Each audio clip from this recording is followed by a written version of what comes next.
네, 안녕하세요. 4월 3일 KB 리서치 모닝 미팅 시작하겠습니다. 먼저 전일 마감 시황입니다. 김지원 연구원입니다. 네, 안녕하세요. 시황팀 김지원입니다. 증시 동향 정리하겠습니다. 전일 국내 증시는 미국 금리 인하 지연 우려가 확산되면서 국내 증시도 하락했습니다. 제조업 지수에 이어서 졸트와 공장제 주문 등 발표된 경제 지표들이 견고한 미국 경기를 확인시키면서 연준의 금리 인하 기대감이 후퇴되었습니다. 특히 국채금리 상승세가 이어지면서 미국 10년물 금리는 전 거래 영업일 장중 한때 4.4%를 돌파하기도 했습니다. 또한 이스라엘과 이란의 분쟁 영향 등의 최근 유가의 상승세도 진행이 되고 있는데 이는 물가 부담을 높이는 변수로 금리 인하 기대를 더욱 낮추는 요인으로 작용했습니다. 업종별로는 테슬라의 1분기 차량 인도 실적이 예상을 크게 하회하고 트럼프 전 대통령이 전기차 보조금 폐지 발언을 한 영향에 국내 2차 전지 관련주가 낙폭을 크게 확대했습니다. 외국인은 7거래일 만에 현물을 순매도했고 선물도 1.4만 계약 가까이 매도하는 등 수급 부담도 가중되었습니다. 해외 증시 살펴보겠습니다. 미증시는 경제지표 결과가 엇갈리면서 등락을 나타낸 후 보합권대 마감했습니다. 인텔의 급락 영향에 다우지수는 하락했습니다.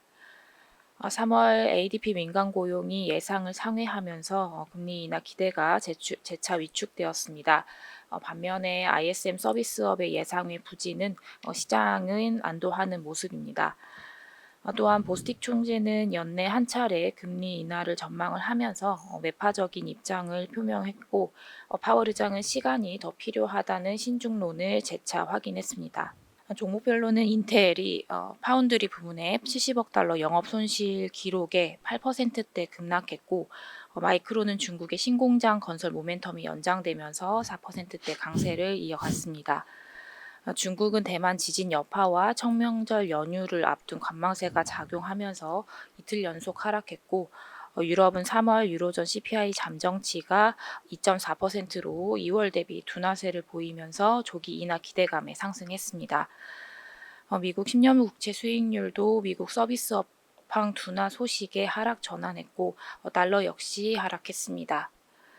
관전 포인트 짚어보겠습니다. 미국 지표 결과에 국채 금리의 등락이 거듭되면서 증시 전반의 투자 심리는 부진한 상황입니다. 다만 파월이 최근에 그 기존 입장을 고수하면서 일부는 안도하는 모습을 보이기도 했습니다. 금 가격이 7거래일 연속 상승을 하면서 사상 첫 2,300달러를 돌파를 했고 은과 구리 등 귀금속 부문의 전반적인 강세가 4월 들어서 통화정책 관련 불확실성과 국내는 수급 부담이 더해지면서 변동성이 확대되고 있습니다. 이 길 삼성전자의 실적과 미국 고용 보고서도 앞두고 있어서 관망 흐름이 연장될 것으로 예상됩니다. 감사합니다. 네, 오늘 발표 자료가 많아서 요약은 생략하도록 하겠습니다. 먼저 미국 경제에 관한 내용입니다. 권희진 연구원입니다. 네, 안녕하세요. 매크로팀 권희진입니다. 물가가 다시 이슈입니다. 지난 2달 동안 소비자 물가 그리고 생산자 물가가 예상보다 높았고 휘발유 가격도 아직까지 고원에 머물러 있는 상황입니다. ISM 제조업 지수 3월 달께 발표가 됐는데 가격 지수의 상승세가 가속화되는 모습이었고요. 물가의 안정세보다는 지금 오름세를 자극하는 요인들이 좀 더 늘어난 상황이기 때문에 물가 부담도 상준할 가능성이 높아 보입니다. 비싸진 생활 물가 때문에 씀씀이는 꽤 빠듯한데요. 이제 예전에 플렉스 분위기에서 이제는 실용템 위주로 유행이 달라지고 있고 연체율도 반등하고 그리고 경제적 어려움 때문에 은퇴저축을 미리 인출하는 사람들도 많아지고 있습니다. 인출할 때 페널티가 있음에도 불구하고 조기 인출 비율이 점점 높아지고 있다는 점은 물가가 오르고 그리고 금리가 별로 낮아지지 않으면서 생활하기에 부담을 느끼고 있는 사람들이 많아지고 있다라는 점을 생각해 볼 수 있을 것 같습니다. 다만 이제 반대로 생각해 보면 가계 소비 여력이 바닥나서 건전성이 악화되는 이런 상황으로 이어지기에는 아직까지 쓸 수 있는 자금이 더 있다라는 뜻이기도 합니다. 미국의 주가는 2023년 그리고 올해 꽤 빠르게 올라왔는데요. 주식에 대한 노출도가 미국 가계들은 좀 많기 때문에 이제 금융자산이 늘어났다라고 보시면 될 것 같습니다. 실제로 가계가 가지고 있는 직간접적인 주식 보유액은 이제 전체 금융자산 중에서 한 40% 정도를 차지를 해서 이제 가계 재정 상황이 주가에 영향을 꽤 많이 받습니다. 실제로도 직간접적인 주식 보유 확대분이 실제로 그 외 다른 자산 보유액의 감소를 상쇄하고 이제 넘어섰고요. 그 결과적으로 가처분 소득 대비해서 금융자산 규모가 확대되는 이런 모습이 지난 분기에 나타났습니다. 통상적으로 주가가 올라가면은 이제 금융 자산이 많아지기 때문에 직접적인 소득 효과를 내게 되는데요. 이제 그 외에도 주가 상승하면서 커진 연금 자산이 유사시의 소비 여력으로 전환될 쿠션으로 이용이 될 가능성이 있습니다.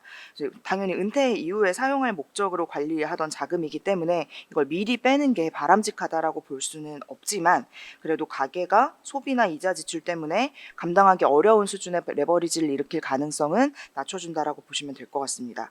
그래서 최근에 임금 소득이 물가보다 빠르게 올라오는 흐름이 유지되고 있는데 여기에 더해서 그동안 많이 올랐던 주가로 발생한 소비 여력이 고물가 부담이나 리스크를 일부 경감시켜주는 역할을 하고 있다고 생각을 합니다. 이상입니다. 네, 다음은 주식 시황에 관한 내용입니다. 하인한 연구원입니다. 안녕하십니까. KB증권 시황 하인환입니다.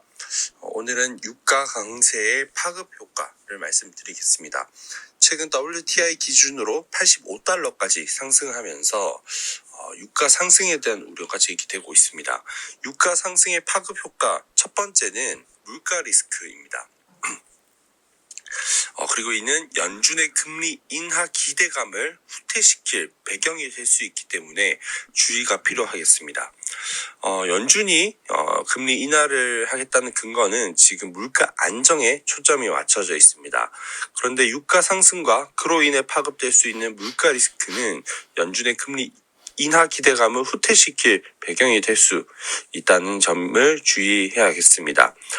그나마 다행인 점은 2022년부터 미국의 원유, 석유 제품 수출이 확대되고 있기 때문에 이는 이제 러시아와 중동 국가들의 원유 의존도가 완화되고 있음을 의미하므로 현 수준 대비 추가적인 상승폭이 클 가능성은 제한적입니다.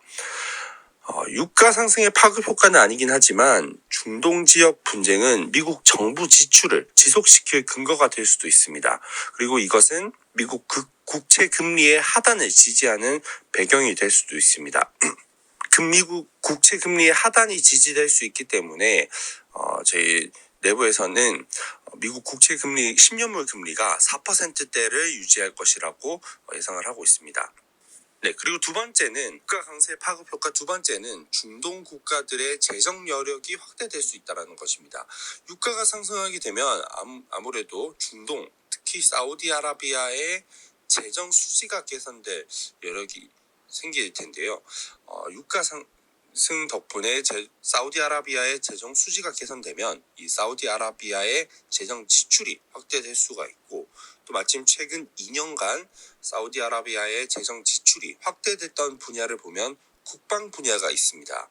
그리고 이런 국방 분야에는 방산과 우주항공이 포함되는데 또 그런 수혜를 우리나라 기업들도 받고 있는 중입니다. 그래서 유가 상승이라는 것을 통해서 사우디아라비아의 재정 지출이 확대될 수 있고 그것이 우리나라 우주항공 쪽의 수혜가 될 수 있다라는 점도 확인해 주시면 좋을 것 같습니다. 이상입니다. 네, 다음은 글로벌 채권 시장 전망에 관한 내용입니다. 박준우 연구원입니다. 최근에 미국 장기 금리가 큰 폭으로 상승하고 있습니다. 앞서서 매크로와 주식 시장에서 말씀드린 것처럼 최근에는 특히 유가 상승 리스크가 인플레이션 우려를 자극을 하고 있는 상황입니다. 다만 저는 조금 더 길게 보면 앞으로 장기 금리 하락의 걸림돌로 작용할 부분은 물가보다도 성장률일 가능성이 좀 높아 보입니다. 그래서 이 부분에 대해서 좀 코멘트를 드리겠습니다. 저희는 미국 매크로, 특히 성장률에 대해서 긍정적인 전망을 가지고 있습니다. 이번 자료에서는 그 이유를 세 가지를 좀 제시를 드렸는데 첫 번째는 잠재 성장률 상향, 두 번째는 여전한 가계의 소비 여력, 세 번째는 주택 경기 회복 가능성입니다. 특히 이 잠재 성장률 상향과 관련해서는 이 이민자가 급증하면서 노동력이 증가하는 부분에 따른 성장률 상향 효과를 중점적으로 다뤘기 때문에 이 부분을 좀 참고해 주시면 좋을 것 같고요.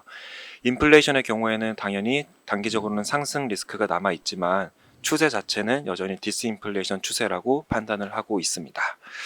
이러한 전망 하에서 미국 연준은 올해 6월부터 기준금리를 총 3회 인하할 것으로 보고 있습니다. 만약 인플레이션 리스크에도 불구하고 추세 자체가 하락이라고 하면 연준 위원들은 기준금리 인하를 시작은 할 수 있다라고 판단을 하고 있는 것 같습니다. 다만 향후 경기 인하 속도나 인하 폭은 인플레이션도 중요하지만 경기가 점점 중요할 텐데 저희는 경기에 대해서 굉장히 긍정적인 전망을 가지고 있기 때문에 연속 인하 가능성은 매우 낮다라고 보고 있고 그렇기 때문에 올해 3회 인하에 멈출 것으로 전망을 하고 있습니다. 한편 양적 긴축 축소도 6월 달에 시행될 것으로 보고 있는데 그 이유에 대해서는 이제 본문을 좀 참고해 주시면 좋을 것 같고요. 채권 시장 전망에서 특이한 점은 이번에 10년물 금리 전망치를 올해 연말 10년물 금리 전망치를 기존 3% 후반대에서 4%로 상향 조정을 했습니다. 그래서 올해 미국 10년물 금리가 4%에서 머물 가능성이 높아졌다고 판단을 하고 있는데 그 근본적인 이유는 결국 미국의 성장률이 구조적으로 높아졌을 가능성을 반영을 한 결과입니다. 특히 최근에 3월 점도표에서 장기 기준금리 전망, 롱거런이라고 하는 기준금리 전망치를 보면 상향 조정세가 다시 나타나기 시작했는데 저는 이 부분은 인플레이션 우려보다는 연준 위원들의 생산성 향상이라든지 잠재 성장률 상향 전망이 반영된 결과라고 판단을 하고 있습니다. 특히 2분기에는 수급적으로도 미국 채권 시장에 긍정적이지 못합니다. 국채 공급이 늘어나는 상황에서 4월 중순에 세금 납부 이슈와 겹치면서 특히 가계들의 국채 매수 압력 약화 가능성이 있다라고 생각하고 있습니다. 그래서 수급적인 관점, 미국 성장률이 견조한 점 감안을 하면 미국 장기금리 하락은 좀 어려울 것으로 전망을 하고 있습니다. 그래서 저희는 미국 연말 10년물 금리를 4%로 전망을 하고 있고 상대적으로 기준금리 인하는 단행되면서 단기금리 중심으로 금리가 하락하면서 커브가 스팁될 것이라고 전망을 하고 있으니 자세한 내용은 본문 참조 부탁드리겠습니다. 네, 다음은 최근 ETF 시장에서 이슈인 파킹형 ETF에 관한 내용입니다. 박유한 연구원입니다. 안녕하세요. 멀티에셋팀 박연입니다. 갈 곳 잃은 자금, 즉 증시 대기 자금이 증가하고 있습니다. 개인 MMF 설정액이 연초 대비 0.8조 원 증가했습니다. 법인 MMF 설정액도 연초 대비 27.6조 원 증가했습니다. 투자자 예탁금은 3월 증가 추세로 전환하며 56조 원을 기록했습니다. 개인 투자자의 CMA 잔액 역시 상승 추세를 보이며 79.9조 원을 기록했습니다. 이는 기준금리 인하 기대 후퇴 등 금융시장의 불확실성 지속으로 장기자금 운용보다는 새로운 투자처가 나타나면 빠르게 대응하기 위한 단기자금 운용 수요가 증가한 것으로 판단됩니다. 그러나 금융시장의 불확실성은 계속 잔존하고 있습니다. 특히 한국 증시에 영향을 미칠 주된 변수로 장기금리 하락의 걸림돌이 남아있다는 점, 엔화의 향방 그리고 총선이 해당합니다. 먼저 장기금리 하락에는 아직 걸림돌이 남아있는데요. 3월 FOMC에서 연준이 3회 인하를 유지하면서 6월 인하 가능성이 높아졌습니다. 물론 연준이 디스인플레이션 추세를 근거로 기준금리 인하가 가능하다는 입장을 지속하면 단기금리는 하락할 전망입니다. 그러나 견조한 성장은 장기금리 하락의 걸림돌로 여전히 작용 중입니다. 잔존하는 금리 상승의 가능성은 주식시장의 여전한 리스크 요인입니다. 엔화 모멘텀의 영향력 또한 과거 대비 제한적인데요. 3월 일본은행의 초고도 완화 정책이 종료됐습니다. 이에 투자자들의 관심은 BOJ의 통화정책 전환에 따른 일본 주식시장의 영향, 수급 측면에서 연쇄적으로 영향을 받는 한국 주식시장의 향방에 쏠렸는데요. 그러나 시장의 기대와 달리 엔화 모멘텀이 한국 주식시장에 미치는 영향력은 주가 수급 측면에서 과거 대비 낮아졌습니다. 과거와 달리 엔화와 일본 주식 간의 상관관계가 약화되었기 때문인데요. 연쇄적으로 달러엔 변화율과 한국 주식의 수익률 그리고 수급 간의 음의 상관관계 또한 상대적으로 약화되었음을 확인할 수 있었습니다. 마지막으로 총선입니다. 4월 예정되어 있는 22대 국회의원 선거 또한 주식시장의 변동성을 확대하는 요인 중 하나입니다. 1992년 이후 총선이 존재했던 선거회 그리고 이외의 비선거회를 나누어 코스피 수익률 범위를 살펴보면 선거의 4월의 수익률 분포가 비선거의 4월의 수익률 분포 대비 넓음을 확인할 수 있습니다. 이와 같은 불확실성이 지속되는 금융시장 환경 하에서 파킹형 ETF에 주목합니다. 파킹형 ETF란 양도성 예금 증서, 한국 무위험지표 금리 등 초단기 채권의 금리를 일할 계산하여 복리로 반영하는 상품을 의미합니다. 투자자들은 파킹형 ETF의 활용을 통해서 포트폴리오의 변동성을 효율적으로 통제할 수 있습니다. 오른쪽 차트를 봐주시면 되는데요. 2023년 7월 이후 코스피 60, 파킹형 ETF 40으로 보유한 포트폴리오와 월간 리밸런싱한 결과와 코스피 비중을 100%로 가져간 포트폴리오를 비교한 결과 파킹의 ETF의 활용은 시장 변동성이 높은 구간에서 포트폴리오의 최대 손실폭을 줄여주며 수익률의 방어력을 높였음을 확인할 수 있었습니다. 파킹의 ETF 특성상 이자 수익이 중요한 만큼 금리가 높고 거래 비용과 총 보수율이 낮은 ETF를 선별했습니다. 관심 ETF로는 코덱스 CD 금리 액티브, KB스타 머니마켓 액티브를 제시합니다. 자세한 내용은 본문 참조 부탁드립니다. 감사합니다. 네, 다음은 산업 및 기업 분석 순서입니다. 먼저 카카오에 대한 내용입니다. 이선아 연구원입니다. 안녕하세요. 인터넷 게임 담당 이선아입니다. 카카오의 목표 주가를 기존 75,000원에서 69,000원으로 8% 하향 조정하고 투자 의견은 바이를 유지합니다. 경기 둔화로 인해 광고 업황 회복이 지연되고 있고 AI 관련 투자가 확대됨에 따라 인프라 관련 비용이 증가하여 올해와 내년의 영업이익 추정치를 하향 조정한 것이 목표 주가 하향의 주된 원인입니다. 한편 카카오는 모빌리티 가맹 택시 및 메이커스의 수수료 수익을 기존 총액 인식에서 개정 후 순액 인식으로 변경하고 선물하기의 수수료 수익 인식 시점을 기존 결제 기준에서 사용 기준으로 변경함에 따라 2024년에 매출액과 영업이익은 기존 대비 각각 6.8% 그리고 8.2% 감소했습니다.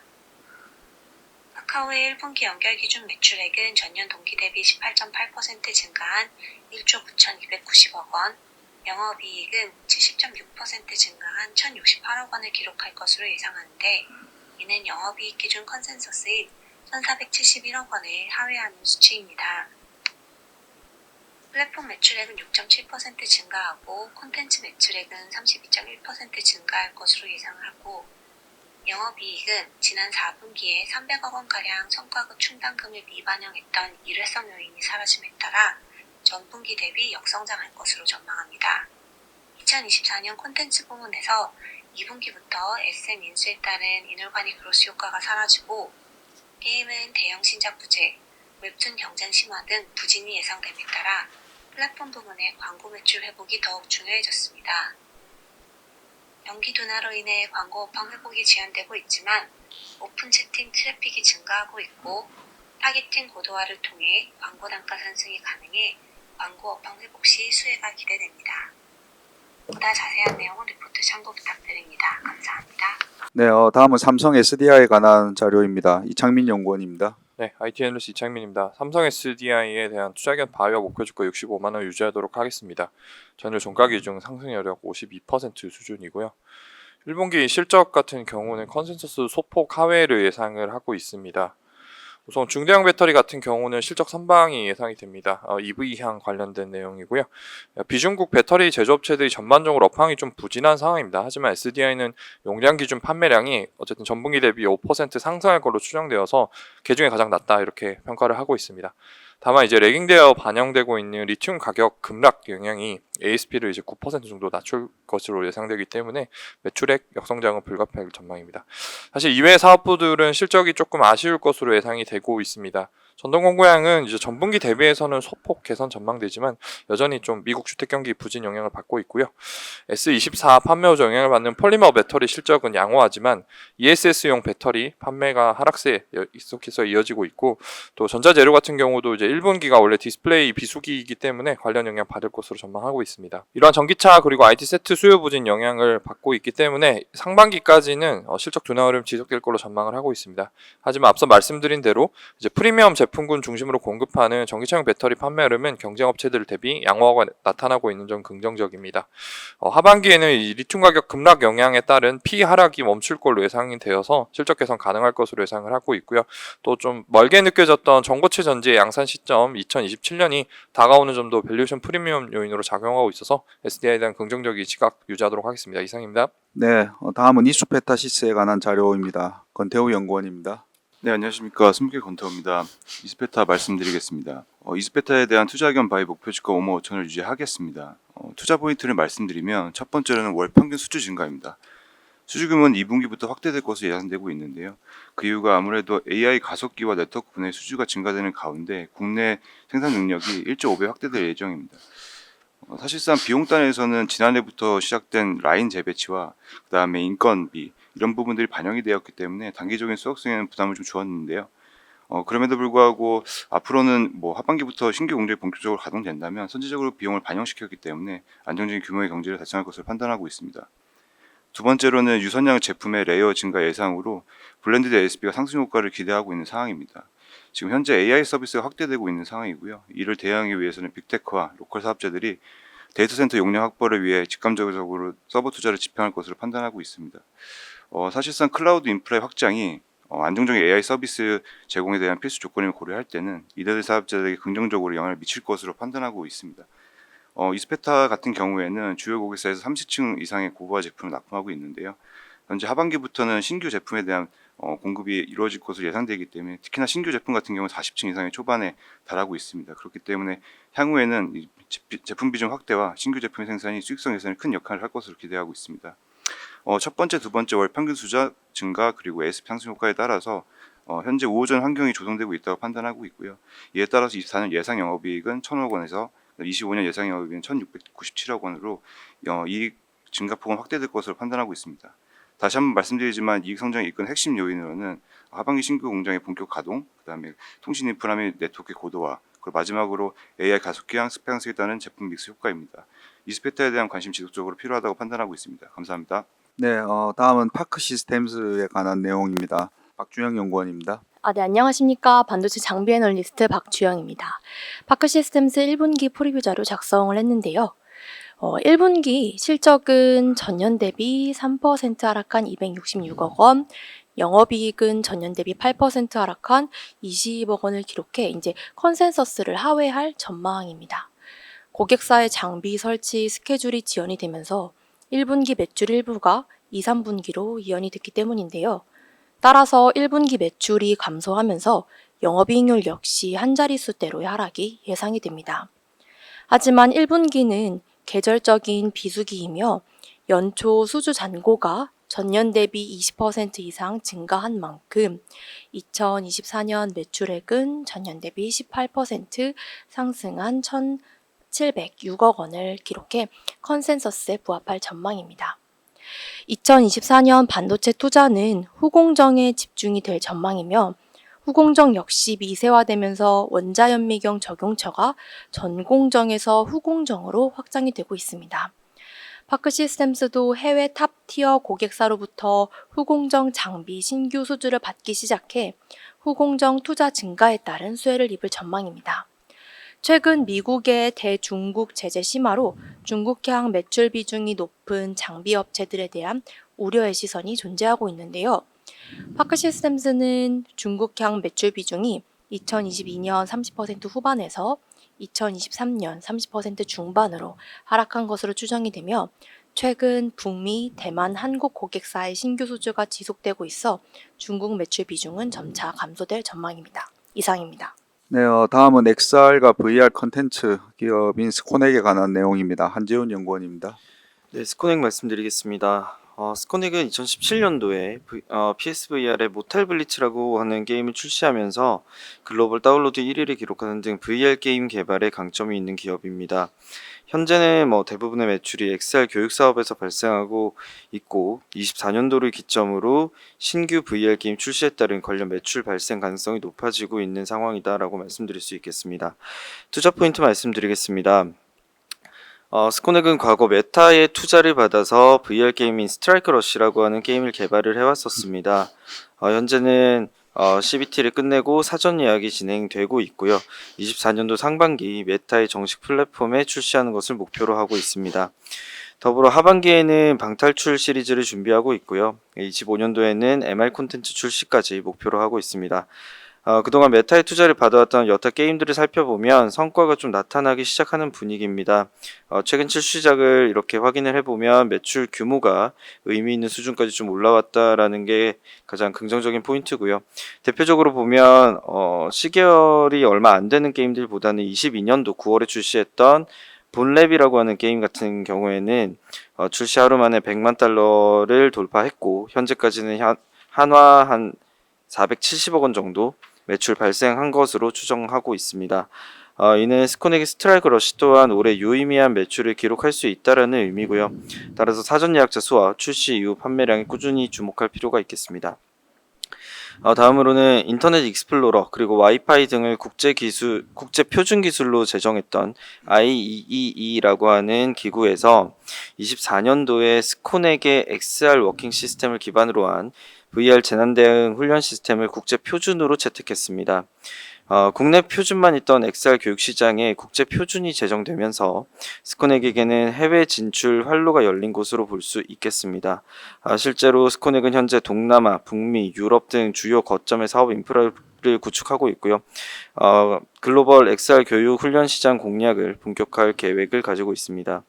아직 뚜렷한 경쟁 업체를 찾아보기 힘든 시장이라는 점에서 발빠른 해외 진출에 따른 시장 선점을 기대해 볼 수 있겠습니다. 리스크 요인 같은 경우에는 신작 게임이다 보니까 출시 지연 가능성이 있고요. XR 교육 훈련 사업 또한 해외 진출이 본격화되는 시기를 예단하기에는 좀 무리가 있다라는 판단입니다.